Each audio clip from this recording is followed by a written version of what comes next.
dari situasi yang tidak terperi. Siapa tahu ada banyak pemenang yang benar-benar amanah. Selebihnya kebanyakan rakyat mungkin hanya bisa pasrah.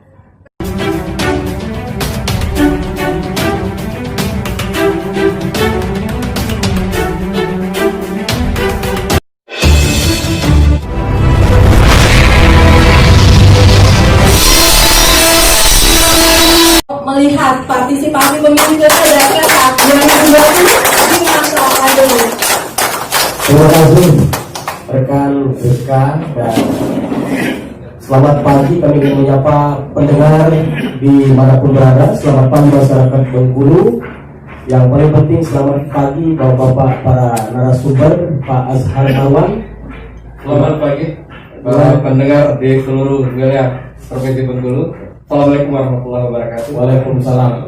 Tetap imun tinggi Pak, sehat Pak, kuat. Tetap jaga kesehatan dan ikuti protokol kesehatan. Ingat pesan ibu. Ingat pesan ibu. Itu yang paling penting. Dan ini dimasyarakatkan juga oleh siaran RRI. Iya. Ya. Terima kasih Pak Azhar Marwan telah bergabung untuk kita dialog interaktif. Pagi ini sengaja kita pilih tempat di luar studio. Tempatnya di Sekretariat Persatuan Wartawan Indonesia atau PWI Provinsi Bengkulu.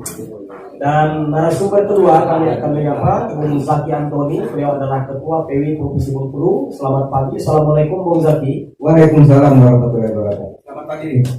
Gimana situasi yang masih semakin katakanlah serius pandemi ini? Jadi masyarakat semuanya ketakutan, serba ketakutan.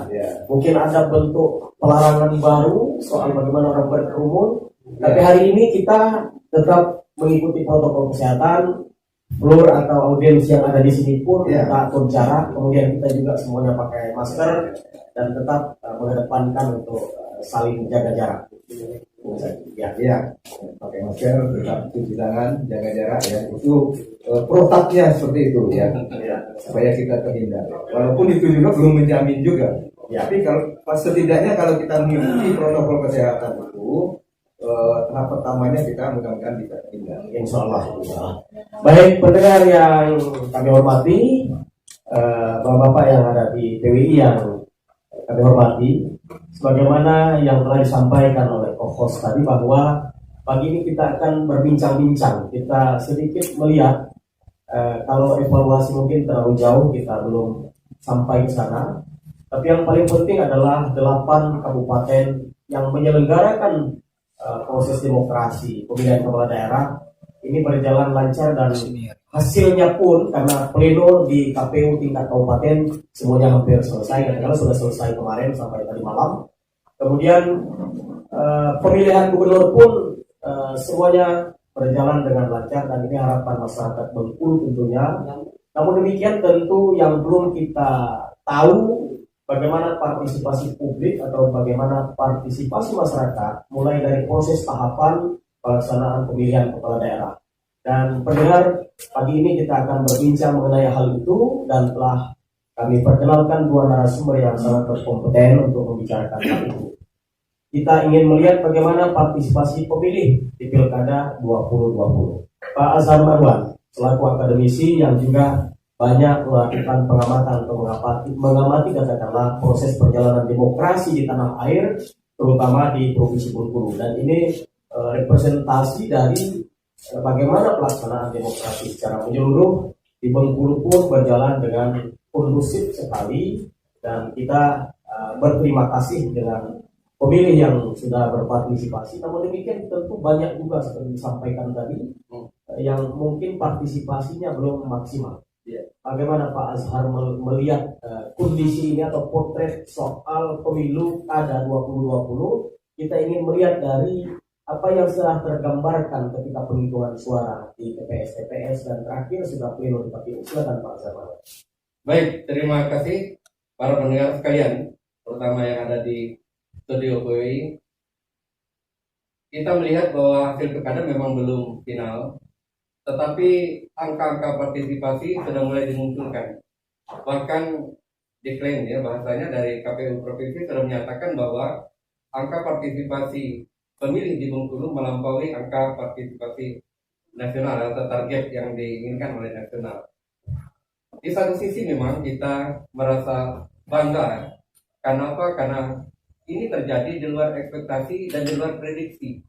Banyak pihak mengkhawatirkan bahwa pemilu kada di tengah pandemi COVID-19 ini dikhawatirkan bahwa angka partisipasi itu akan menurun. Bahkan tadi sudah disebutkan oleh host kita bahwa orang dari hasil survei LSI mengatakan angka partisipasi itu 46% ya. Nah ternyata kita melampaui angka itu, bahkan melampaui angka yang diinginkan oleh nasional, dipatok oleh nasional 75% ya. Nah ini kita belum final, saya katakan sekali lagi. Tapi tentu apa yang kita lihat dari angka partisipasi ini harus juga dilihat banyak variabel mungkin yang menyebabkan angka partisipasi itu terjadi. Dan mungkin perlu kita bedah, perlu juga kita evaluasi. Apakah angka partisipasi yang terjadi diikuti oleh kualitas partisipasi? Ini yang penting dalam demokrasi adalah bagaimana partisipasi itu tinggi, tapi kualitas partisipasi juga harus tinggi, ya harus tinggi. Artinya orang datang ke TPS menggunakan hak suaranya itu memang melaksanakan pemilihan berangkat dari pertimbangan hati nurani kesadaran politiknya yang sudah tinggi. Kita juga belum tahu berapa nanti angka partisipasi hadir ke TPS, tetapi yang melakukan pencoblosan sah itu dia, kita juga harus evaluasi. Jangan nanti banyak yang datang ke TPS, tetapi angka suara yang rusak atau yang tidak melakukan pencoblosan tapi masuk ke bilik TPS tapi tidak mencoblos, ini juga perlu dievaluasi. Ya itu mungkin untuk sementara. Kalau boleh Bapak berpendapat, kira-kira ada sesuatukah yang menggiring ketika partisipasi itu melebihi dari yang diperkirakan banyak orang? Menurut pandangan Pak Azhar. Karena kekhawatiran banyak pihak, sekali lagi kita katakan di awal, mengkhawatirkan bahwa angka partisipasi ini rendah, maka mungkin deteksi dini atau upaya untuk mengcounter atau menjawab itu menjadi maksimal, baik oleh penyelenggara pemilu, kemudian peserta pemilu, juga masyarakat. Jadi mungkin adakah perasaan malu mungkin karena tidak datang ke TPS pada saat pencoblosan, sementara pegawai negeri hari itu diliburkan. Kemudian mungkin juga para petani, ini mohon maaf di Bengkulu, sebagian besar para petani, orang mengatakan hujan menjadi kendala, tapi petani karena melihat hujan dia ada di rumah, dia tidak pergi ke kebun atau tidak pergi ke sawah. Maka di saat dia tidak pergi ke TPS, mungkin dia malu juga dengan tetangganya, ke sawah enggak, ke kebun enggak, tapi dia tidak ke TPS. Ini juga mungkin menjadi pendorong sehingga para petani di saat hari hujan itu dia ada di rumah, kemudian di saat waktu reda dia datang ke TPS. Ya, kita tidak perlu judais, Pak. Tidak berargumentasi buruk sangka atau katakanlah praduga. Iya. Tapi apakah ada pandangan Pak Azhar? Ini sesuatu yang menggerakkan ketika partisipasi ini meningkat, katakanlah orang dalam suasana pandemi yang penolakan luar biasa, kemudian juga katakanlah situasional soal COVID-19. Iya.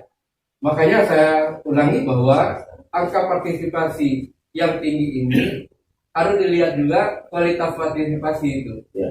Apakah orang datang ke TPS ini karena kesadaran politik yang tinggi bahwa memilih pemimpin itu adalah bagian daripada tanggung jawab masyarakat atau pemilih menentukan maju mundurnya daerah 5 tahun yang akan datang, atau ada faktor-faktor variabel lain. Ya ini kita mungkin belum berani menjudge ya, apakah yang menjadi penyebabnya. Jadi banyak variabel. Saya katakan tadi, mungkin variabel karena hari itu hari libur nasional, kemudian hari itu hari hujan, bagi masyarakat petani dia tidak pergi ke sawah, tidak pergi ke kebun. Mungkin juga ada variabel-variabel X yang lain yang bisa mendorong sehingga angka pemilih ini menjadi tinggi. Jadi kita tidak boleh terlalu euforia, bangga dengan angka partisipasi yang tinggi sementara ini, tapi juga perlu dievaluasi karena 2024 kita harapkan angka partisipasi ini jangan sampai turun. Jadi fluktuatif ya. Tapi mudah-mudahan Pak, ini adalah pertanda bahwa kualitas demokrasi kita ke depan akan semakin membaik dan kesadaran politik masyarakat ini karena diedukasi oleh media, diedukasi oleh partai politik, diedukasi oleh tim pemenangan. Jadi kita ingin bahwa angka partisipasi ini murni partisipasi, bukan mobilisasi. Ya itu yang kita mudah-mudahan karena kita ke depan tentu kualitas demokrasi akan semakin membaik. Bung Zaki sebagai praktek visi media yang juga mengomandoi, katakanlah dalam tanda kutip, teman-teman tergabung di wadah PWI cukup banyak.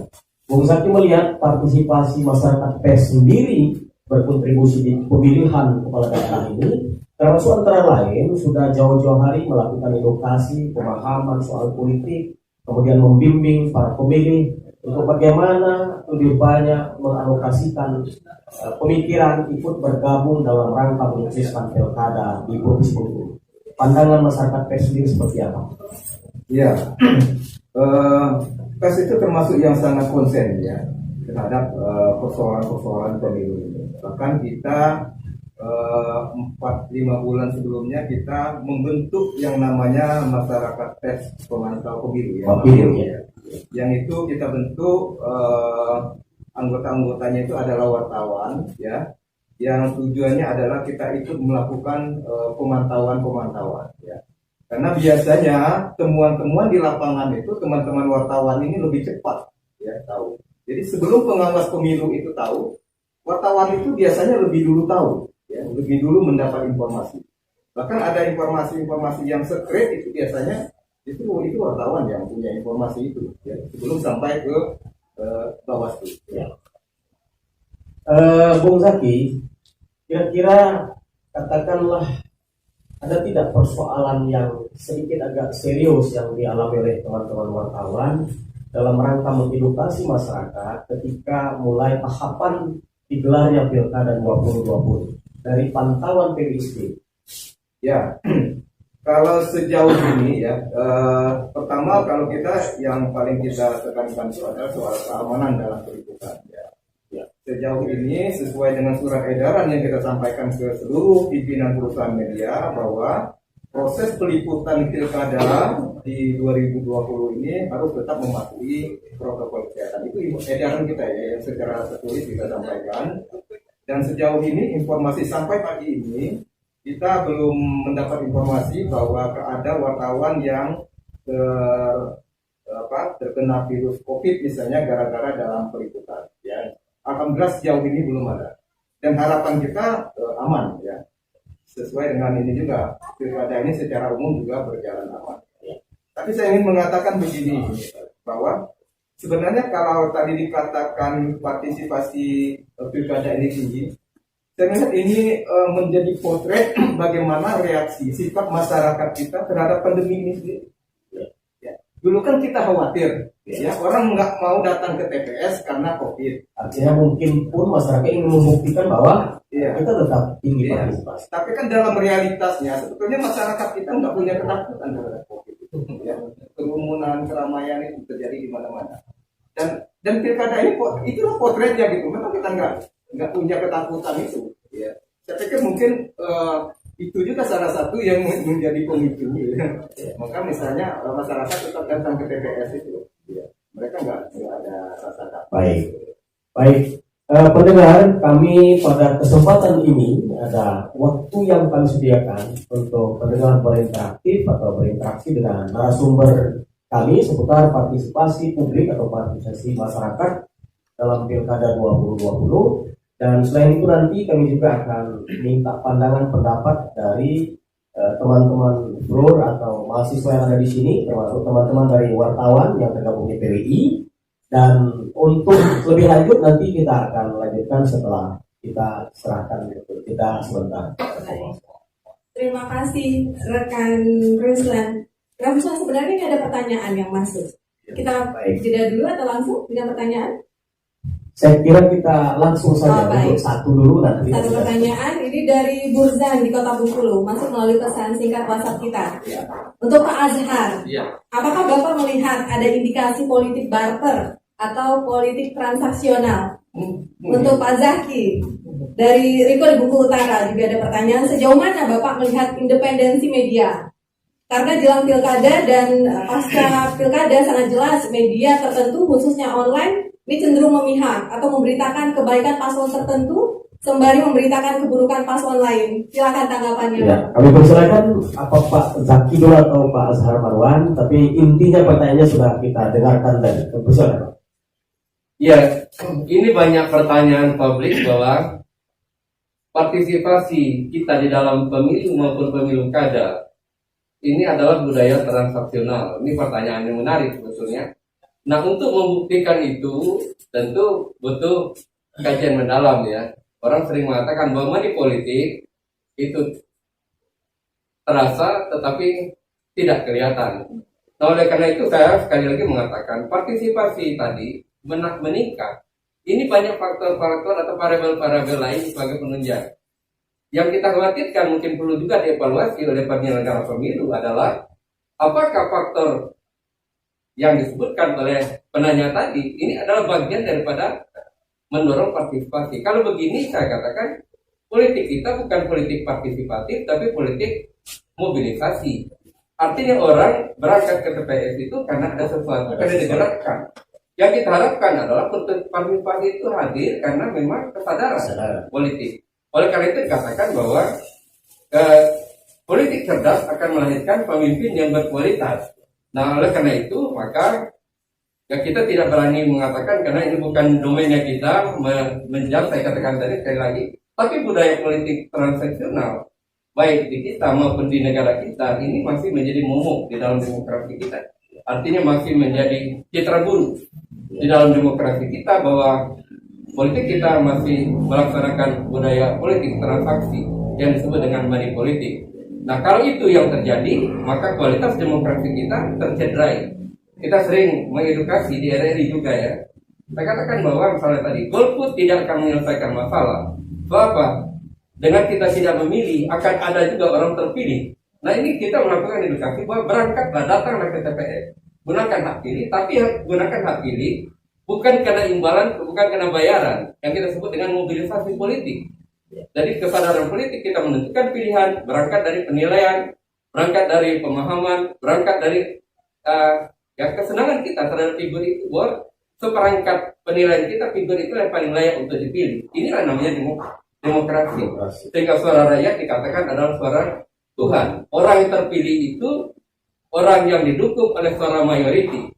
Mayoritas orang memilih dia itu karena memang sosoknya itu memberikan harapan kepada masyarakat yang memilih. Ya. Nah, kalau masih terjadi tadi keraguan seperti ini, maka kita khawatir demokrasi kita partisipasi tinggi, tetapi kualitas demokrasi kita yang tercederai. Baik. Ya. Baik Pak Azhar Marwan. Bung Saki tadi ada pertanyaan yang akan berikut ketika ada independensi media yang dipertanyakan mungkin agak terkontaminasi atau berafiliasi kepada kontestasi atau memang karena ada yang di belakang katakanlah yang menggerakkan media itu sendiri. Bagaimana Bung Saki sebagai ketua melihat? Netralitas media itu memang yang paling disorot ya dalam pelaksanaan pilkada 2020 ini. Saya di beberapa tempat inilah yang paling banyak ditanyakan ya soal netralitas. Kalau undang-undang pers ya kode etik sangat jelas sekali bahwa wartawan itu pers itu harus bersikap netral, harus independen ya, tidak berpihak kepada salah satu kandidat manapun. Nah, wujud daripada independensi itu dalam bentuk pemberitaan yang berimbang. Ya, kalau ada 4 kontestan, 4-4-nya itu harus kita beritakan. Ya, nggak boleh hanya satu saja, yang lainnya enggak. 4-4-nya harus diberitakan secara bebas. Nah, itu yang dimaksud dengan bersikap netral. Kemudian di dalam membuat pemberitaan pilkada juga harus bersikap harus berpegang teguh kepada kode etik. Kode etik itu misalnya pasal 1 kode etik itu bahwa wartawan Indonesia tidak boleh beritikat buruk. Ya. Jadi nggak boleh kita misalnya memberitakan keburukan salah satu calon, ya, kemudian kita memberitakan kebaikan calon yang lain. Sehingga kita komparasikan, kita membanding-bandingkan, ya, dengan tujuan tertentu yang itu tidak baik. Nah, memang ini susah ini persoalan hati, persoalan manusia. Iya, manusia. Jadi betul-betul kita ini harus hati yang bersih, harus lepas dari semua kepentingan. Hanya dengan begitu kita bisa membuat pemberitaan yang objektif. Lalu pertanyaannya, bagaimana kalau masih ada media-media yang seperti itu? Di dalam undang-undang itu sudah diatur, ya. Kalau ada media-media atau wartawan yang melakukan pelanggaran kode etik jurnalistik, ya, proses pengaduannya itu bisa dilaporkan ke Dewan Pers. ya. Sebutkan misalnya ketidakberimbangannya itu di mana, ya. Kalau itu berita online misalnya bisa di screenshotkan atau didokumentasikan, ya. Sehingga nanti itu akan diproses. Tapi sejauh ini media yang katakanlah partisan atau katakanlah yang abal-abal tidak jelas, tapi ini hadir seketika saja. Kira-kira kalau partisan banyak. Saya melihat banyak sekali media-media partisan yang justru media itu dibentuk ketika mau pilkada. Ya. Ya, ketika mau ini media-media usianya pun terbatas artinya kan. Iya. Akan ditinggalkan publik ketika selesai. Betul, ya, karena media musiman ya. Tapi sanksi moral barangkali iya, untuk media seperti ini seperti itu akan ditinggalkan orang. akan ditinggalkan. Ya, karena profesionalitas itu nanti yang akan dilihat oleh masyarakat. Pendengar yang kami hormati, kita lanjutkan diskusi kita atau dialog kita pada pagi menjelang siang hari ini. Tetap dengan dua narasumber, kami ingin mendengar pendapat atau pandangan sekali lagi Pak Azhar Marwan dan Bung Zaki kaitan dengan ketika kita melihat angka partisipasi masyarakat di pilkada ini sangat bervariasi. Kalau kita ingin melakukan pemetaan Kabupaten Kaur beda misalnya dengan Kabupaten Sleman, kemudian Kabupaten Lebong beda dengan Kabupaten Lebong. Nah ini tentu adakah sesuatu, kalau tadi menggerakkan tentu banyak variabel, tapi kita melihat ini karena memang ada jagoan katakanlah bagi masyarakat pemilih itu sendiri, atau memang berharap karena misalkanlah dalam tanda kutip yang kemarin atau katakanlah kandidat lain tidak representatif menurut pandangan dia, dan menurut si B ini representatif, jadi berlomba-lomba katakanlah. Gimana? Ya, sekali lagi bahwa orang di dalam hadir menentukan pilihan ke TPS didorong oleh banyak faktor yang saya sebutkan tadi. Pertama adalah bagaimana kualitas figur, ya. Tentu ini menjadi kunci.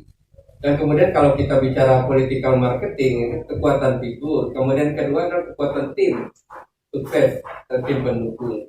Yang ketiga adalah bagian dari kekuatan media dari berbagai media. Nah ini adalah political marketing yang bisa mempush atau mendorong minat orang untuk menentukan pilihan itu. Nah kalau persaingan kita lihat ada beberapa yang ketat head to head. Ini kita lihat di angka partisipasinya agak tinggi kalau saya baca sementara ya. Jadi memang karena mungkin persaingan begitu ketat membuat dorongan motif ini menjadi tinggi. Yang kita agak heran atau agak aneh kalau saya melihat kemarin angka partisipasi terendah itu justru di kota Bengkulu. Yang kita sebut bahwa pemilih cerdas itu adalah di kota. Atau kita katakan bahwa pemilih kota adalah merupakan barometer bagi pemilih anggap kelompok yang melek politik tinggi. Ya. Apakah kembali yang tadi yang melek politik yang banyak tadi menentukan tidak hadir karena tidak menentukan pilihan atau tidak ada yang dia temukan figur yang diharapkan? Ya itu tadi. Jadi orang menentukan pilihan itu adalah karena didorong rasa optimistis. Yang kedua tadi ada pesimistis. Tadi kalau dia memiliki rasa optimistis dalam menentukan pilihan kepada figur yang akan dia coblos, maka kecenderungan tingkat partisipasinya itu akan rendah. Artinya minat yang untuk datang ke TPS itu akan tinggi. Nah, di saat dia pesimistis melihat figur-figur yang ditawarkan, maka biasanya akan menurunkan rasa optimistis itu bisa jadi menjadi pesimistis. Nah, yang kita agak heran, saya katakan masyarakat pemilih kota yang kita anggap adalah pemilih cerdas, kemudian barometer daripada pemilih tingkat pemilih di Provinsi Bengkulu, tapi angka partisipasi yang rendah. Kalau tidak salah angka sementara dari KPU kemarin 62% ya, 62%. Jadi sangat rendah dibandingkan dengan angka kabupaten yang ada mencapai sampai 87%. Jadi ini menjadi katakan banyak faktor yang memang harus diamati, diteliti, dievaluasi oleh penyelenggara pemilu. Jadi kita tidak hanya berhenti batas bangga, batas euforia dengan angka partisipasi tinggi, tapi harus dicermati. Kenapa partisipasi kita seperti ini? Yang kita harapkan pemilih cerdas angka partisipasi tinggi ternyata menunjukkan angka rendah. Yang kita perkirakan di pedalaman, di pedesaan, yang tingkat kesulitan datang ke TPS tinggi, tapi ternyata partisipasinya tinggi. Ini kan bisa dievaluasi. Makanya saya suka mengatakan bahwa survei-survei itu jangan hanya survei tingkat elektabilitas, tingkat keterpilihan pasangan calon, tapi penyelenggaraan pemilu atau pilkada itu juga bisa kita survei. Misalnya kita melakukan survei, seberapa besar prediksi kita tingkat partisipasi pemilih seperti ini. Jadi harus dievaluasi apa yang menyebabkan orang mau hadir ke TPS dan apa yang menyebabkan orang tidak mau hadir ke TPS. Ini juga penting dalam penyelenggaraan pemilu atau pemilu kada. Jangan hanya sekedar menyodorkan hasil angka-angka survei terhadap tingkat keterpilihan pasangan calon. Kelihatan hampir semua lembaga survei berebutnya ke situ. Kita nggak tahu tadi, mungkin ada sponsor yang melakukan. Kalau survei ini harusnya tadi dilakukan oleh lembaga penyelenggara. Baik. KPU yang harus melakukan. Baik. Ya. Artinya termasuk yang bertanggung jawab lebih di garda depan soal sosialisasi kepada pemilih ini KPU kah, partai politik kah, atau masyarakat pers? Kita sebut ada 3 hal ya. Tadi ada penyelenggara pemilu, ada pelaku tadi aktor politiknya. Ya. Penyelenggara pemilu ya KPU dan Bawaslu. Kemudian aktor politiknya adalah pasangan calon dan partai politik pengusung. Iya. Jadi pemilih itu adalah muara daripada kedua faktor ini. Baik. Nah oleh karena itu tadi KPU atau penyelenggara pemilu setelah pemilihan ini berlangsung selesai, beberapa mungkin kecurigaan tadi ya, dan beberapa keanehan misalnya tadi yang kita katakan tadi aneh. Kenapa terjadi seperti ini? Nah seharusnya juga harus ada evaluasi atau penelitian survei yang harus dilakukan untuk perbaikan ke depan. Baik, makasih Pak Sarman. Ya. Bung Zaki, sebelum kita mengundang penanya untuk bergabung dengan kita, pandangan masyarakat pers sendiri, kita tahu dari 8 kabupaten, ya, kontestasinya, karakteristik kontestan, banyak kejutan-kejutan ya dalam pelaksanaan pilkada di Provinsi Bengkulu tahun 2020 ya. Sekarang misalnya di Rejang Lebong ya, itu dari 4 kontestan ya, 3 diusung oleh partai politik, 1 calon perseorangan. Itu untuk sementara ya yang saya dapat informasinya ya. Yang perolehan suara terbanyak itu justru yang di perseorangan, calon perseorangan ya. Dan ya terlepas faktor-faktor apa yang terjadi misalnya, tapi masyarakat pers di sana itu sudah melakukan tugas-tugas jurnalistiknya ya. Melalui pemberitaan-pemberitaan dan temuan-temuan di lapangan yang sebagian saya lihat justru malah ada yang diproses oleh pengawas juga. Ya. Baik, Bung Zaki, kita mengundang barangkali ada benar sekali. yang bergabung, kami silakan Rizka. Baik, benar sekali Bung Ruslan. Ini ada adik mahasiswa yang juga hadir di gedung PWI yang akan mengajukan pertanyaan. Mahasiswa dari Universitas D. Hasan Bengkulu. Ada Mbak Mainsari. Ya, silakan dengan pertanyaannya, Mbak. Assalamualaikum warahmatullahi wabarakatuh. Waalaikumsalam warahmatullahi wabarakatuh. Hidup mahasiswa. Hidup mahasiswa. Oke, baiklah, terima kasih sebelumnya. Di sini saya ingin mengajukan sebuah pertanyaan kepada bapak-bapak yang terhormat ini. Di sini saya bisa mengambil sebuah kesimpulan bahwa partisipasi pemilihan di Kota Bengkulu ini melebihi prediksi ya.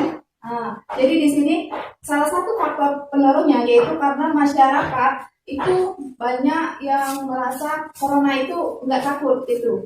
Nah, gimana kalau partisipasi atau aspirasi partisipasi ini menjadi bumerang untuk meningkatnya kasus COVID masa akan datang, karena misal ada OTG yang tidak terdeteksi pada saat itu dan menulari beberapa peserta dan itu tidak terdeteksi. Nah, masalahnya kalau masyarakat itu OTG dan merasa baik-baik saja, otomatis mereka nggak mau untuk memeriksa kesehatan atau melakukan tes dan swab. Nah, dan ini akan cenderung berdampak untuk meningkatnya kasus COVID ya untuk hari berikutnya. Jadi, bagaimana pandangan bapak-bapak untuk menangani hal tersebut? Tanggapannya untuk dalam masalah ini sehingga COVID ini nggak berjalan atau meningkat. Baik, terima kasih Mayangsari dari Universitas De Hasan. Ini sepertinya bicara tentang klaster baru, khawatir Iya, dengan iya, klaster iya. pilkada. Ya silakan Ada Bung Islan. kekhawatiran, terima kasih Mbak Rizka. Ada kekhawatiran Bung Zaki, Pak Azhar Marwan, tapi ternyata partisipasi di tengah pandemi itu tinggi sekali, Iya. tinggi. Orang khawatir bahwa pemilih sangat ketakutan, jadi tidak hadir ke TPS. Tapi ternyata tinggi, tapi dikhawatirkan juga ada klaster baru. Pandangan Pak Azhar dan Bung Zaki tadi. Ya, sekali lagi, bahwa kekhawatiran tingkat kecemasan orang untuk hadir ke TPS di saat pemilu kada 9 Desember kemarin ternyata tidak seperti prediksi. Ini mungkin banyak hal yang menjadi penyebab. Yang pertama, saya katakan dari awal bahwa langkah-langkah antisipasi dilakukan oleh penyelenggara pemilu maupun oleh partai politik, pengusung, dan kandidat calon untuk menggerakkan masyarakat datang ke TPS itu cukup intens, cukup tinggi. Termasuk juga mungkin media ya, literasi media. Yang kemudian yang kedua, saya melihat bahwa di dalam pilkada kemarin orang sudah diatur jam-jam kehadirannya ya. Jadi oleh karena itu kekhawatiran untuk terjadinya kerumunan itu mungkin terjawab. Jadi orang tidak perlu merasa cemas, tidak perlu merasa khawatir, karena dari jam 8 sampai jam 9, jam 9 sampai jam 10 itu sudah dibagi sedemikian rupa. Kemudian informasi bahwa di TPS disediakan semua protokol kesehatan, baik cuci tangan, masker, pena yang kita kenakan, itu sudah diatur semua dan sudah tersosialisasi. Ini mungkin bagian-bagian yang menyebabkan tingkat kecemasan tadi menjadi berkurang ya, sehingga kekhawatiran kecemasan terjadinya klaster baru itu dijawab dengan aturan-aturan main di dalam pilkada kemarin. Ini yang ada ketaatan pemilih juga. Iya, jadi ada semacam kemudahan-kemudahan ya, yang dilakukan. Kemudian ada semacam pengawasan, pengetatan, keselamatan ya pemilih datang ke TPS itu ada jaminan lah mungkin dari penyelenggara pemilu, membuat masyarakat tadi memang tidak perlu terlalu khawatir, terlalu cemas. Kemudian yang kedua, kemudian administrasi. Ketiga ya, kemudian administrasi. Kemarin orang bisa, kalau tidak ada kartu panggilan C1, orang bisa menggunakan KTP elektronik yang kita diskusikan juga di saat mantau. Ini menggampangkan, tapi juga menggampangkan terjadi manipulasi kalau tidak hati-hati ya. Jadi ini kemudahan-kemudahan inilah mungkin tadi menyebabkan tidak ada ruang bagi orang untuk tidak hadir ke TPS itu ya. Artinya mendongkrak juga Mendongkrak partisipasi. ya. Saya pikir itu akan mendongkrak ya. Angka partisipasi itu didongkrak oleh kemudahan administrasi, kemudian pengaturan keselamatan. Ini pena kita dibawa sendiri misalnya, tinta kita deteksi, sudah ditersosialisasikan, maka ruang-ruang yang membuat orang cemas terhadap klaster baru COVID-19 ini terjawabkan. Ini mungkin salah satu faktor. Walaupun kita tidak juga berani menjamin apakah ini tadi menjadi pendorong atau ada faktor lain yang lebih kuat menjadi pendorong sehingga orang datang ke TPS itu di luar ini kita ya pengamatan kita ya. Baik. Ya. Baik Pak Azhar, mungkin Bung Zaki bisa menambahkan atau ada, karena masyarakat pers memantau pemilu atau Mapilu PDI juga melakukan pemantauan soal itu. Ya, jadi kesuksesan pilkada itu kan diukur dua ya. Aman di dalam pelaksanaannya, aman ya ukuran indikatornya ya partisipasi ya tinggi, ya tertib lancar dan sebagainya. Yang kedua juga aman secara kesehatan. Tadi yang tidak menimbulkan klaster baru tadi. Dulu kan pro kontranya pilkada ini, kenapa ditolak Muhammadiyah, kenapa ditolak oleh NU, kenapa ditolak oleh MUI, ditolak maksudnya supaya ditunda gitu ya, supaya tidak menimbulkan klaster baru itu kan Ada kekhawatiran tadi. kekhawatiran itu. Jadi kekhawatiran itu sebetulnya kekhawatiran semua pihak sebetulnya. Saya termasuk yang sebetulnya dulu tidak setuju negara ini tetap datang Karena kekhawatiran itu membuat masyarakat berhati-hati. Nah sekarang pertanyaannya, apakah lonjakan COVID-19 nya sekarang secara nasional, termasuk juga di kita di Provinsi Bengkulu ini, merupakan imbas dari pelaksanaan pilkada 9 Desember itu beserta tahapan sebelumnya. Apakah lonjakan hari ini merupakan imbas itu ya? Nah itu yang kita khawatirkan. Kalau betul-betul itu imbas dari tahapan-tahapan pilkada itu berarti pilkada ini sudah menciptakan kluster baru. Tapi itu kan harus ada penelitian ya, harus ada ini bahwa itu betul-betul karena tahapan. Karena ini beberapa kampanye misalnya itu beberapa memang tidak menghiraukan, kerumunan itu tetap terjadi tanpa protokol, tanpa jaga jarak dan sebagainya. Termasuk waktu pemungutan suara di beberapa TPS ambisi sekali.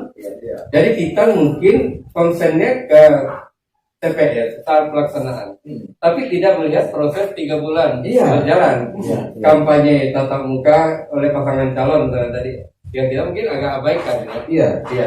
Nah, yang saya khawatirkan itu lonjakan ledakan hari ini ya merupakan klimaks ya atau buah dari 3 bulan ke belakang. Iya, 3-4 bulan ke belakang tahapan-tahapan itu. Bisa jadi. Baik, Bung Zaki, Pak Azhar Marwan, kita mengundang pendengar untuk berinteraktif juga. Sudah ada barangkali pesan lewat WhatsApp atau mungkin ada yang ingin bergabung, silakan Pak Rizka. Baik, terima kasih Bung Ruslan. Ya, ini sebenarnya banyak sekali pertanyaan yang masuk di media sosial kita. Ada dari Fitriasari, mahasiswa UNIT. Apa pekerjaan rumah bagi KPU atau paslon pada pilkada yang akan datang? Karena kita nggak tahu masa pandemi ini kapan berakhir. Terus juga bagaimana pihak PWI melihat liarnya informasi di medsos khususnya soal pilkada? Silakan Bapak. Baik, kami persilakan langsung saja Pak Zaki dulu. Zaki dulu. Di medsos itu yang paling ramai, yang paling hangat ya, itu jadi pertempurannya itu saya perhatikan justru di medsos ya.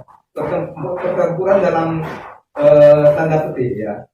Tapi menurut saya ke depan ya pemerintah dan juga masyarakat yang peduli terhadap politik di negara kita ini perlu membuat rambu-rambu ya.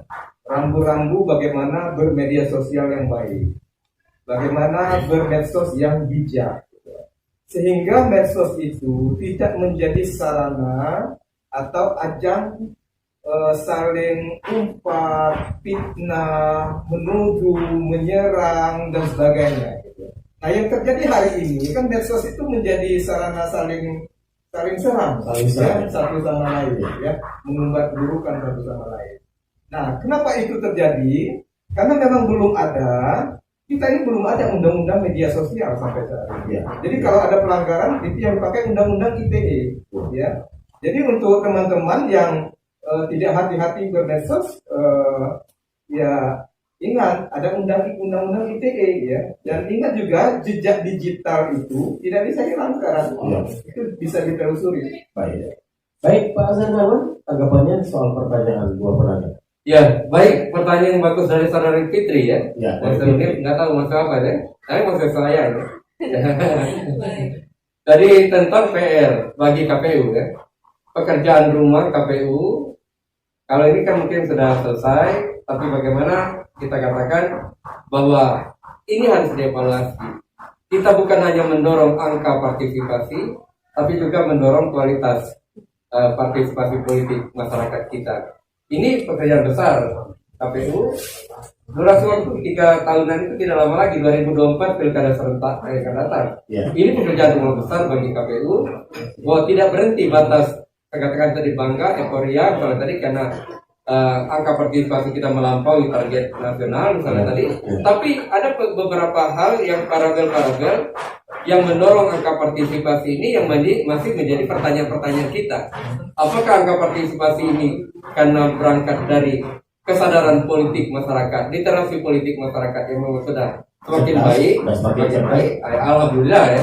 Tapi kalau angka partisipasi naik masih banyak embel-embel di belakang karena faktor-faktor X yang lain, maka ini harus ya diobati ya. Termasuk mungkin ada kekhawatiran Pak ketika pilkada atau pemilu yang akan datang ini anjlok lagi besar. Ya, kalau tadi berangkatnya itu karena mobilisasi, sangat tergantung kepada kekuatan mobilisasi politik yang dilakukan. Jadi dia akan fluktuatif. Tapi kalau tadi dia berangkat dari kesadaran, maka dia mungkin akan permanen ya. Jadi akan, kata orang itu ajek, sikap ini akan ajek, bertahan ya. Nah, kita khawatirkan ini bukanlah angka partisipasi berangkat dari kualitas tetapi dengan masih banyak faktor-faktor embel-embel di belakang yang mendorong orang datang ke TPS ini karena faktor-faktor pertimbangan-pertimbangan personal, pertimbangan-pertimbangan material, Iya. finansial. Jadi ini mencederai demokrasi yang kita inginkan. Ya, baik. Mungkin ada sedikit Bung Zaki sebelum kita jeda, ada jeda 3 atau 4 menit. Ya, evaluasi itu mutlak ya harus dilakukan ya oleh KPU terhadap pelaksanaan pilkada ini. Tadi saya setuju tadi yang disampaikan oleh Pak Azhar ya.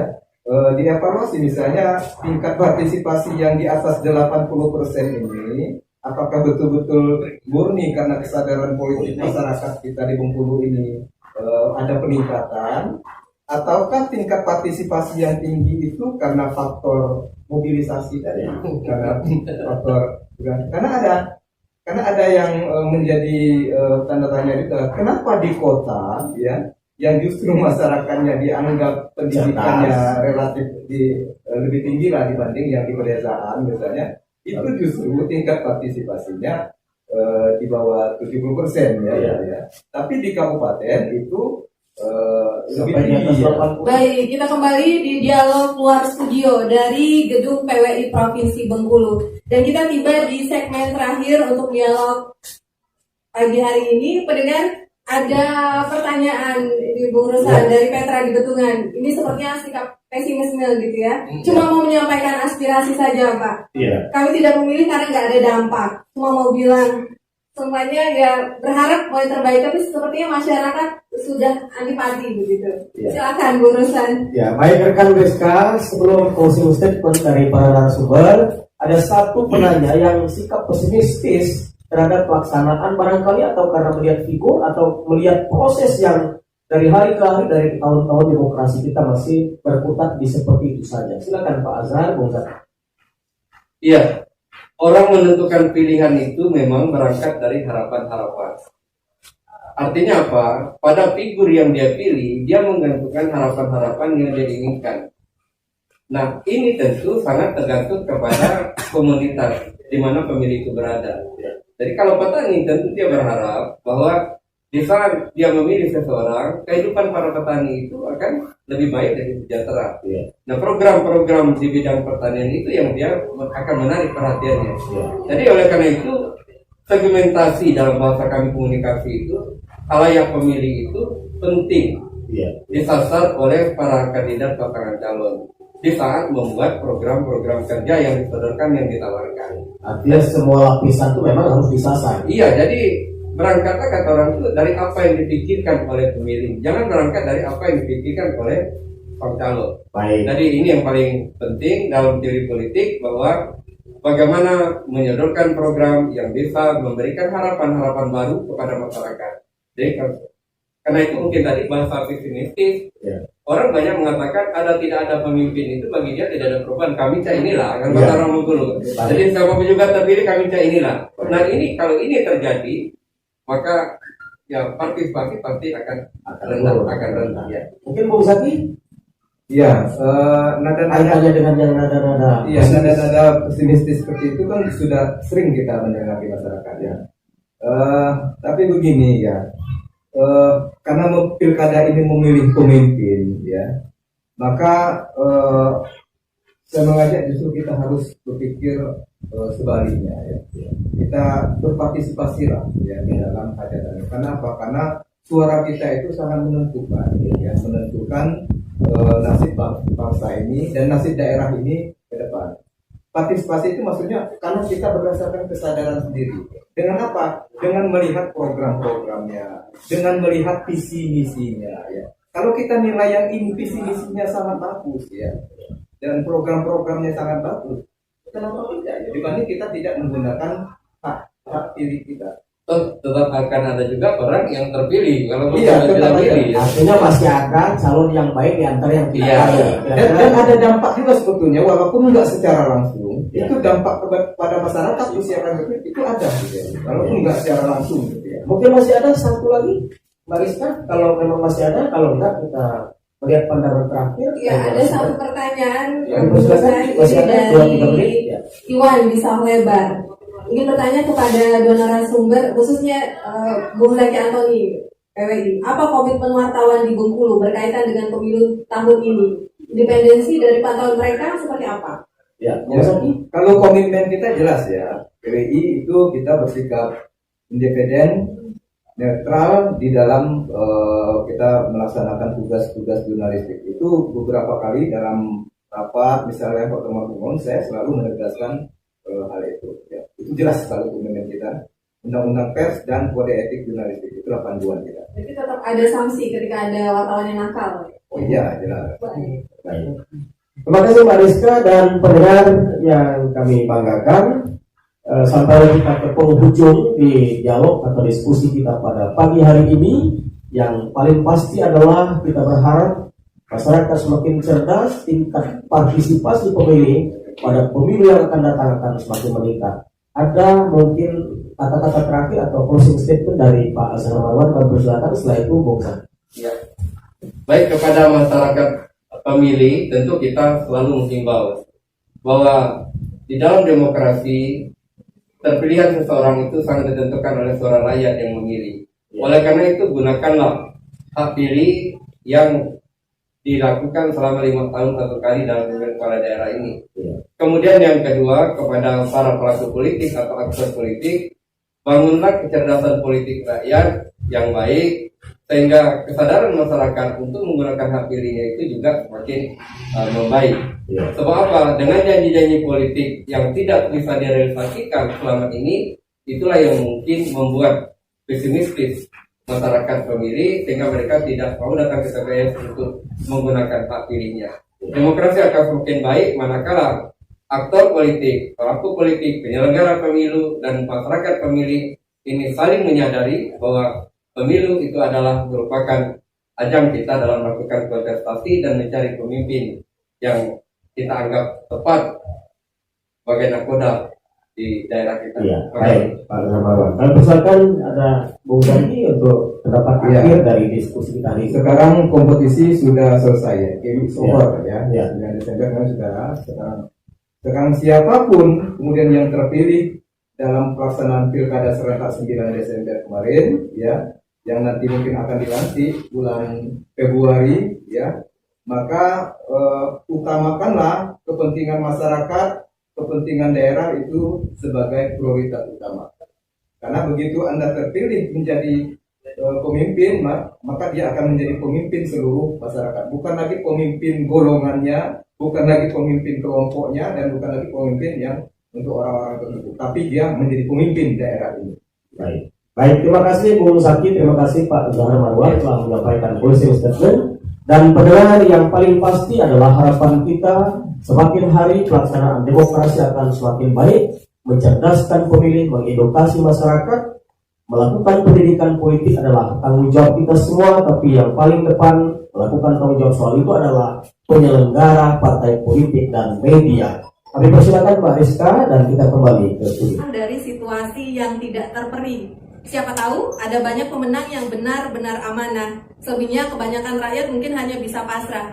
Pendengar, mewakili seluruh kerabat kerja Dialog Luar Studio, saya Rizka Medoktoria dan juga Bung Ruslan mengucapkan terima kasih atas perhatian Anda. Besar harapan agar dialog kita kali ini bermanfaat untuk mencerdaskan kita berdemokrasi. Kita kembali ke studio bersama rekan Anggrit Nardianto.